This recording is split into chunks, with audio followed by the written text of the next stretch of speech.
Jean, merci d'être avec nous aujourd'hui. Alors, on va parler de quelque chose qui agace beaucoup les amateurs, surtout que le vin coûte de plus en plus cher. Ce sont les défauts du vin. Alors, comment on en arrive à synthétiser ces défauts? D'abord, quels sont-ils, ces défauts? Oh, le plus grave, celui qui fait peur à tout le monde, c'est le goût de bouchon.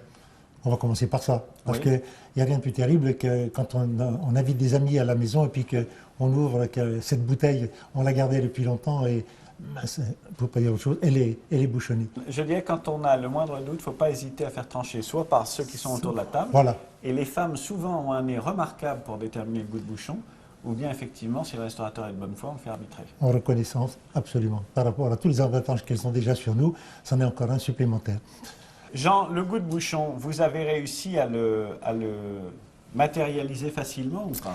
Alors, j'ai eu la chance, au moment où j'ai créé le nez du vin, août 1981, j'avais mis l'arôme du goût de bouchon dans mon livre et je ne l'avais pas encore trouvé. Et à ce moment-là, un chercheur suisse avait découvert que cela provenait d'une molécule qui s'appelait le 2,4,6-trichloroanisole, le TCA, maintenant que tout le monde reconnaît et que tout le monde redoute, surtout les fabricants de bouchons, et qui en ont une peur terrible.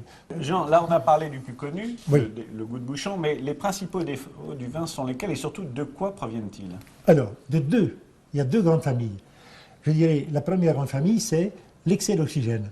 Donc, trop d'air va tuer déjà le jus de raisin.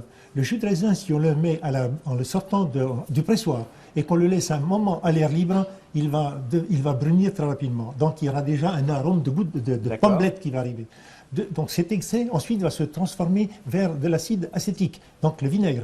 Pourquoi? Parce que dans tous les vins, il y a un petit peu d'acide acétique. Et celui-ci, au contact de l'air, se développe à vitesse grand V. C'est pour ça que quand on laisse une bouteille ouverte quelques jours sans bouchon, on retrouve du vinaigre. Voilà. La deuxième grande famille de ce qui provoque les défauts du vin, c'est aussi l'inverse. Donc c'est un manque d'oxygène, un manque d'aération, un fût qui n'a pas été transvasé, passé d'un fût à l'autre pour l'oxygéner. Et alors à ce moment-là, il va prendre un goût de réduit. Donc, et au pire, si on va à l'excès, on va avoir un arôme d'œuf pourri, que je signale ici. Tous ces arômes-là, ces molécules qui sont terribles, elles sont à petite dose, finalement. C'est quoi les principales mauvaises odeurs, les mauvais goûts qu'on retrouve dans le vin? Donc les principaux arômes qu'on retrouve dans le coffret? Ici, je dirais donc la pommelette. Donc ensuite, vous avez tu as le goût de la piqûre acétique.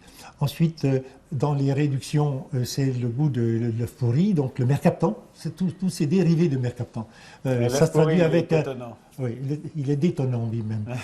Je dirais que le coffret du nez du vin, c'est idéal pour découvrir le vin, apprendre à reconnaître les arômes, mais celui-là, c'est peut-être celui que je placerai en deux, moi, personnellement, parce que ça nous permet de mieux comprendre les mauvaises bouteilles qui créent le vrai drame familial quand on y a mis beaucoup d'argent, qu'on avait beaucoup d'attentes et que ça n'est pas au rendez-vous.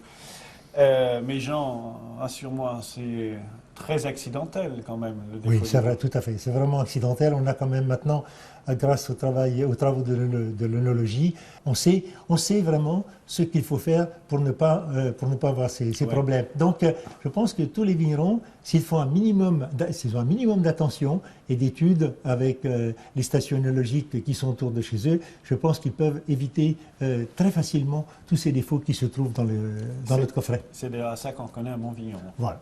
Merci Jean.